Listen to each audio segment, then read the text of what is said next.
دربانے دوزخ ان کی طرف دیکھتے ہیں. کیا بات ہے, کیوں چلا رہے ہو تم لوگ؟ 1000 سال کے بعد تب اہل دوزخ کہتے ہیں, اے مالک, اے دربانے دوزخ, ہم رب ذوالجلال سے بات کرنا چاہتے ہیں, ہمارے معاملے میں کچھ سفارش کرو.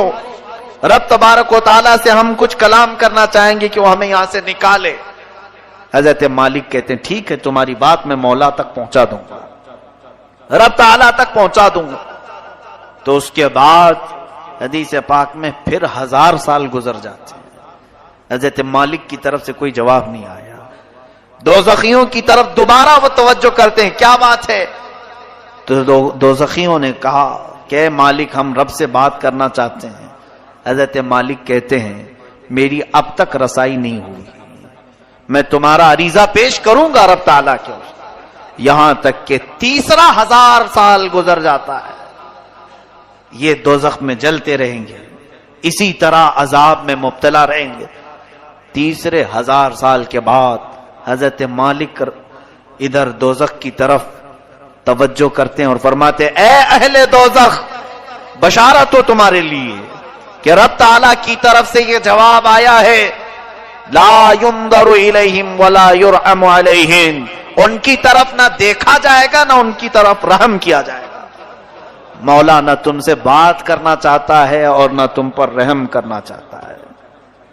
اب بند کرو آواز. فرمایا گیا حدیث پاک میں, مایوس ان کے چہرے لٹک جائیں گے. اہل دوزخ واپس پھر اپنے عذاب کی طرف آئیں گے, اس لیے کہ اب کوئی امید بھی باقی نہیں رہی. 3000 سال تو امید پر دوزخ میں جل رہے تھے کہ اب بات ہوگی رب تعالیٰ سے, اب کلام ہوگا, شاید وہ بہتوں کو معاف کر کے نکالا, ہمیں بھی نکالے گا. لیکن جواب یہ آیا کہ یہ سب اب جو موجود ہیں یہ کفر کی حالت میں مرے ہوئے ہیں, یہ شرک کی حالت میں مرے ہوئے ہیں. کافروں اور مشرکوں کے لیے رب فرماتا ہے نہ ان کی طرف دیکھا جائے گا نہ رحم کیا جائے گا. ان اللہ لا یغفر ان یشرک بہ ویغفر ما دون ذلک لمن یشاء. شرک کو اللہ معاف نہیں کرے گا, اس کے علاوہ جو بھی ہے جسے چاہے رب تعالیٰ معاف کرے گا. یہ قرآن میں اللہ فرماتا ہے. میرے عزیزو, ڈر اس بات کا ہونا چاہیے کہ اگر مولا تعالیٰ ہمارے کسی عمل سے غضب میں آئے تو کہیں وہ ہمارے ایمان کی دولت کو سلب نہ کر لے, اور یہ نہ فرما دے نکل جا تو میرے خاص بندوں میں سے. کفار و مشرکین تو جب پسند ہیں بہت, ان کی عادتیں اچھی لگتی ہیں, جا انہی کے جماعت میں شامل ہو جا. آج آپ سب سوچو ذرا, بہت سارے نوجوان یہی چاہتے ہیں آ کر کے صرف یہ کہیں کہ مولانا سارے لوگ تو جی رہے ہیں اچھے سے, وہ اگر ناچ رہے ہیں, ڈانس کر رہے ہیں, آپ ہمیں کیوں روک رہے ہیں؟ کفار بھی ناچ رہے ہیں, کرسچن بھی ناچ رہے ہیں, یہودی بھی ناچ رہے ہیں, ہم مسلمان ہو کر کیا ڈانس نہیں کر سکیں گے؟ ٹھیک ہے, تمہارا سوال یہ, دنیا میں سارے لوگوں کو شراب پیتے ہوئے دیکھا, ہم آپ کو منع کر رہے ہیں تو برا لگا. یہ دنیا کا فیشن ہے, آپ نہیں سمجھ سکو کہ آپ پرانے لوگوں میں سے ہیں. ہم نئے زمانے میں زندگی گزارنا چاہتے ہیں, ہم کچھ ماڈرن بننا چاہتے ہیں. فلمی ایکٹروں کو دیکھ کر ان کی طور طریقے کو اپناتے ہوئے نکل پڑے اور پھر یہ سمجھا کہ ہم ایک نئے راستے پر چل رہے ہیں. سنو, ٹھیک ہے, جس کا راستہ چاہے اپنا لو, جس کا راستہ, کیونکہ تمہارے لیے نہ میں چھڑی لے کر کے بیٹھا ہوں, نہ اللہ کا کوئی فرشتہ تمہاری گردن جھکا کر تمہیں عبادت کرنے کے لیے آئے گا, بلکہ رب تعالیٰ دنیا میں تمہیں آزاد رکھا ہے, تمہیں جو مرضی میں آئے کرو, جو اچھا لگے کرو. قیامت کے دن پھر تیار رہنا اپنے اعمال کا جواب لینے کے لیے. قیامت کے دن ہر ایک کے حساب کتاب کے لیے تم خود ذمہ دار ہوں گے. آج میں ان نوجوانوں سے کہتا ہوں جنہیں کفار و مشرکین اچھے لگتے ہیں, جن کو لوگوں کے ہاتھوں کے شراب کی بوتلیں پسند ہیں, جوے خانے, شراب, تاش کے اڈے, یہ سب بہت اچھے لگتے ہیں جنہیں, اور پھر یہ فلمی دنیا کے تمام تر ظالم دجال قسم کے خرافات مچانے والے اور پورے گھروں کو تباہ کرنے والے ایکٹر انہیں پسند ہیں, ان کے ساتھ ہو جاؤ, کوئی بات نہیں, تمہیں مبارک ہو. قیامت کے دن کہا جائے گا جن کے ساتھ تو دنیا میں رہنا پسند کرتا تھا, آج ان کا ہاتھ پکڑ, وہ جہاں جا رہے وہیں چلا جا, آج وہ جہاں جا رہے وہیں چلا جا. وہاں سے ہاتھ چھڑا کر کے تم تو بھاگو گے، نہیں میں تو رسول اللہ کا امتی ہوں، میں میرے آقا کے پاس آؤں گا، میں اپنے نبی کا نام لیوا ہوں۔ سنو حدیث پاک میں یہ دوڑتا ہوا آئے گا، امتی تو ہے۔ حضور اکرم صلی اللہ تعالی علیہ وسلم کے قریب آتے ہی حضور پاک سے عرض کرتا ہے رو کر کے چلا کر کے، مجھے فرشتے دوزخ کی طرف کھینچ رہے ہیں، بچا لیجیے۔ نبی کونین صلی اللہ تعالی علیہ وسلم کی طرف سے جواب آئے گا تو کون ہے؟ بلکہ اس آقا کی عادت مبارکہ یہ ہے، فرماتے ہیں میں بھرے مجمع میں بھی اپنی امتیوں کو پہچان لوں گا، کروڑوں کی تعداد میں پوری امتیں وہاں ہوں گی، مگر اپنی امت کو میں ضرور پہچانوں گا، ہزاروں کی لاکھوں کی بھیڑ میں بھی۔ یہ بھی حدیث پاک میں۔ لیکن ایک حدیث میں یہ ایک بندہ آئے گا اور حضور اس سے پوچھیں گے تو کون ہے؟ کہے گا حضور میں آپ کا نام لیوا، میں آپ کا امتی ہوں۔ اللہ کے حبیب صلی اللہ علیہ وسلم فرماتے ہیں مجھے تو نہیں اس بات کا علم ہے، تو دنیا میں کسی اور کو پسند کرتا تھا، جا آج اس کو پکڑ لے، وہ جہاں جائے چلا جا۔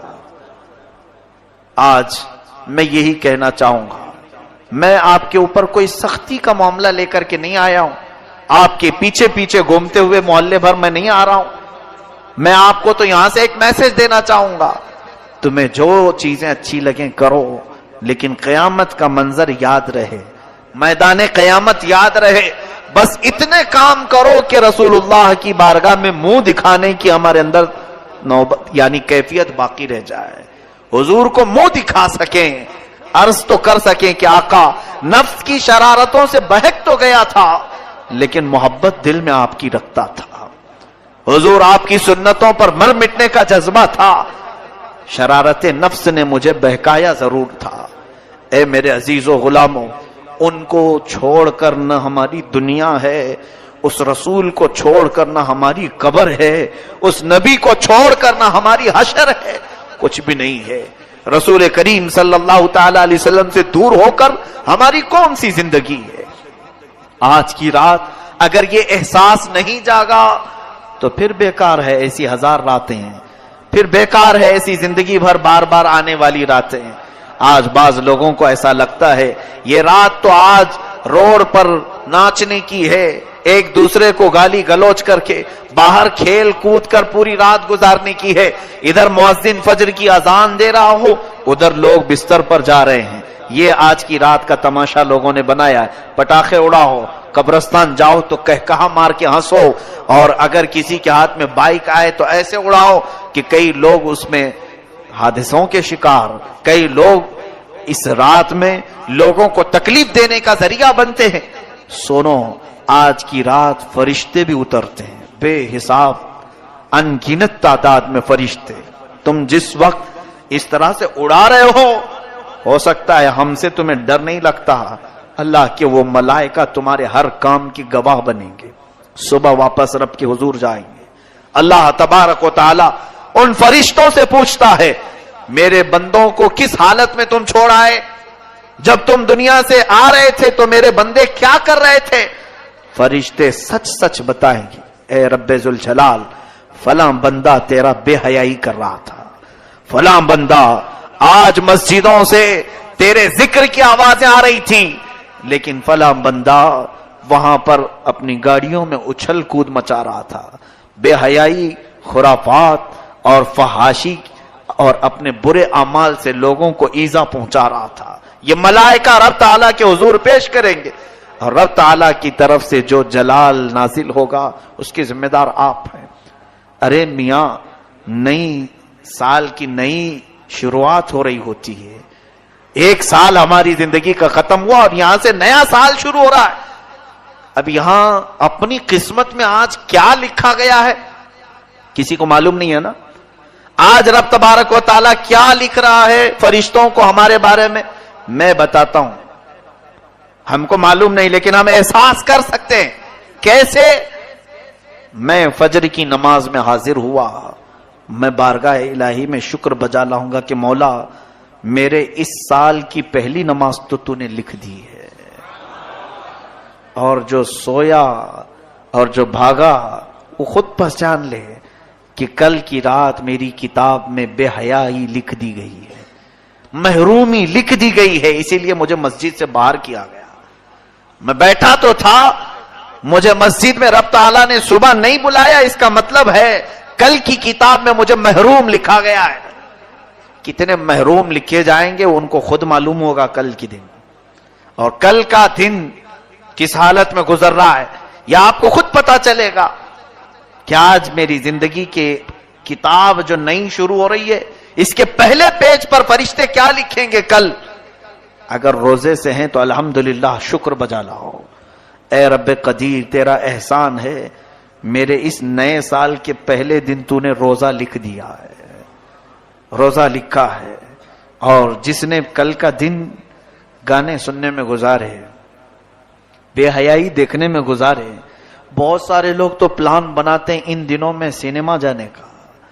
عیدوں تہواروں کو لوگ سمجھتے ہیں کہ یہ سینما بھی نہیں کرنا چاہیے.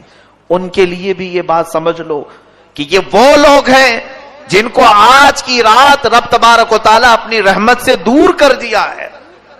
فرشتوں کو حکم دے دیا گیا کہ ان کے نام بدبختوں میں لکھے جائیں، حرما نصیبوں میں لکھے جائیں، کمبختوں میں لکھے جائیں. جنہوں نے کل کا دن گزارا انہیں خود پتا چل جائے گا کہ آج کی رات ہمارے بارے میں کیا لکھا جا رہا ہے. اور کل جو اچھے سے دن گزار لیا، میں باقی پورے سال کی بات تو نہیں کرتا، لیکن سال کی شروعات جس کی اچھی ہوئی، رب کی ذات سے امید ہے کہ سال پورا اچھا گزرے گا. ہماری کتاب کی شروعات پہلا پیج اگر اچھا لکھا گیا، میرے رب کی ذات سے یقین ہے کہ آگے کے صفحے بھی اچھے ہی لکھے جائیں گے. اور جس کا پہلا پنہ بگڑ گیا ہے، ہوتا اسی ہے. کتاب میرے سامنے لا کر پیش کر دی گئی، ایک بھری کتاب کھولا میں نے، اس کے پہلے پیج پر گالیاں لکھی گئیں، بند کر دیا. یہ کون بدبخت مجھے کتاب دے دیا، کس چیز کی ہے، میں آگے کیوں پلٹوں، پہلے پیج پر اتنی غلاظت لکھی ہے. اے رب قدیر کے حضور مغفرت طلب کرنے والوں، آج رب تبارک و تعالیٰ سے اتنی طلب کر لو کہ ہماری نئی کتاب کا پہلا پنہ نیکیوں سے بھر جائے، نیکیوں سے بھر جائے. اس کے لیے آپ کو عملی میدان میں بھی آنے کی ضرورت ہے. یہ رہی بات ہمیں خوف کی، احساس کی. اب رزق کی تقسیم ہو رہی ہے. پورا سال کچھ لوگ بے برکتی کی شکایت کرتے رہے، ہماری روزی بند ہے، دکان بند ہے، تجارت بند ہے. ایک بات یاد رکھو، جتنا تمہارے مقدر میں لکھا جائے گا اتنا مل کے رہے گا. چاہے تم 1000 لوگوں کو بولو یا 1 کو بولو یا 70 کو بولو، جتنا ملنا ہے وہ آج بٹ گیا، تو کیوں دوسروں کو بول کر مطلب ہے؟ آپ کو ایسا لگتا ہے 4 لوگوں کو بولوں گا تو میرا رزق بڑھ جائے گا؟ آج جو دکان بند پڑی ہے یا کم دھندا ہو رہا ہے، میں اور 5-6 لوگوں کو بولوں تو کچھ اور بڑھ جائے گی. تمہارے حصے میں جو لکھا گیا آج کی رات وہ اگلے سال تک تمہیں مل کر رہے گا. لو لگاؤ اور اس رب ذوالجلال کی طرف، ملے تو اس کا شکر ہے، نہ ملے تو اس کے دربار میں دعا ہے. لوگوں سے ہمیں کچھ بھی نہیں ہوگا. ما یفتح اللہ للناس من رحمت فلا ممسک لها وما یمسک فلا مرسل له من بعد. اللہ فرماتا ہے اللہ نے جن انسانوں کے لیے اپنی رحمت کے دروازے کھول دیے اسے کوئی بند نہیں کر سکتا. وما یمسک فلا مرسل لها. اللہ فرماتا ہے اور جس کے لیے رب نے بند کر دیا کوئی نہیں کھولے گا. چاہے کوئی بابا ہو، کوئی کسی طرح کا عامل ہو، کسی کی بند روزی کو اگر رب نے بند کر دیا تو کوئی نہیں کھولے گا. یہ یقین رکھ کر کے چلو، ہمارے حصے میں آج جو رزق بٹ رہا ہے وہ ہمیں اتنا مل کر رہے گا. لوگوں سے شکایت نہ کریں.